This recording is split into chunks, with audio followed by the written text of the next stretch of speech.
Hello, my name is Stephen Lloyd. I'm a retired physician in Columbia, South Carolina, and I'm getting ready to introduce a book called Crisis in Colonoscopy. This is the result of many years' effort. I started back in 1985 doing my first colonoscopies, and over the years I've done nearly 70,000 colonoscopies. There was a study that was published based on the research done in the 1970s and 80s that revealed that taking out colon polyps could dramatically reduce the risk of a patient getting colon cancer. Colon cancer doesn't start as a cancer, it starts first as a benign polyp. And from the time that polyp starts until it turns into cancer, averages nearly 12 years.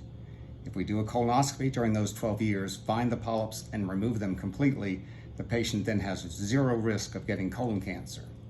So when the studies first came out and showed that removing polyps could reduce a patient's risk of getting colon cancer by 85%, we were very excited, and we even forced Medicare to start compensating doctors and paying for having screening colonoscopies, when at the time Medicare didn't pay for any screening test. It only paid for when you were sick, like when you're in the hospital. So the fact that Medicare agreed to pay for screening colonoscopies was a big event. And we hope to see a dramatic drop in the number of cases of colon cancer, and especially the number of deaths. Back then, 58,000 people died every year of colon cancer. It was the number 2 cancer killer. Well, guess what, folks? Today it is still the number 2 cancer, and this year only 53,000 people died. So we've dropped from 58,000 to 53,000 over the 25 years since Medicare introduced coverage for screening colonoscopies all the way back in 2001. So why have we had such a disappointing reduction in the number of cases and the number of deaths from colon cancer? And the sad fact is too many people are having colonoscopies by doctors who fail to find the polyps, or if they find them, fail to remove them completely. Nearly half the cases of colon cancer today are in patients that have already undergone a colonoscopy. And this is an almost never happen type of event. You should not have any of your patients get colon cancer within 5 years of a screening colonoscopy. But unfortunately, this happens every day. Some doctors have 5 or 6 patients every year get colon cancer after they've screened them. So the Crisis in Colonoscopy is a book about the fact that we are not doing a very good job of ensuring that patients get quality colonoscopies. What is the patient supposed to do? Well, there is a quality factor. There is a number that doctors are supposed to measure called the adenoma detection rate.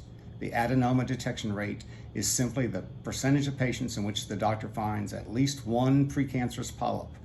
And we know from autopsy studies on patients that died from something else that approximately 40% of the patients over 50 will have at least one precancerous polyp. So it's a very, very common finding. And if you have precancerous polyps, that puts you at risk of making more of them. And so those patients have to be screened more often, at least every 5 years. If they have dangerous polyps or multiple polyps, we sometimes go even more frequently. But the important thing is to find out what your risk is. And if we find that out and screen you properly, no one in America should really ever have to face dying from colon cancer. But yet we have 53,000 people dying this year. And it's all because of a failure to maintain quality in colonoscopy.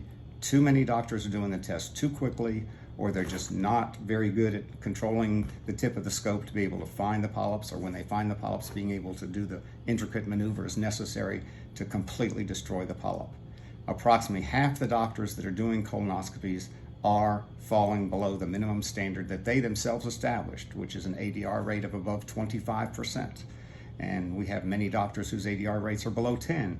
And in that case, the test is really worthless. And unfortunately, nearly half the cases, that's the fact. And so the crisis in colonoscopy is the fact that far too many patients are having colonoscopies done by doctors who we know by the measurement of this adenoma detection rate are below the standard. Well, why don't they publicize that they're below the standard? Because they won't even let you know. If you call the doctor's office and ask, what's the ADR for Dr. X or Dr. Y? They're going to tell you, he's board certified, you don't need to know. Well, guess what, folks? The testing to become board certified in gastroenterology does not require any proof of the ability, the dexterity necessary to be able to do a competent colonoscopy. And as a result, we're spending billions and billions of dollars on screening colonoscopies that do not afford the patient the protection that we know we can.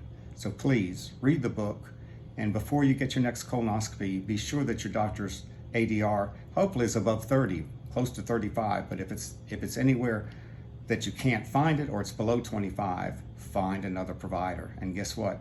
Your doctor, your primary care doctor that refers you for the colonoscopy, he doesn't know any of this information either, and so you are at a loss. It's now up to the patient at this time to fight for themselves and demand that they find the ADR of the doctor who's going to do their colonoscopy, and only go if that ADR is close to 30.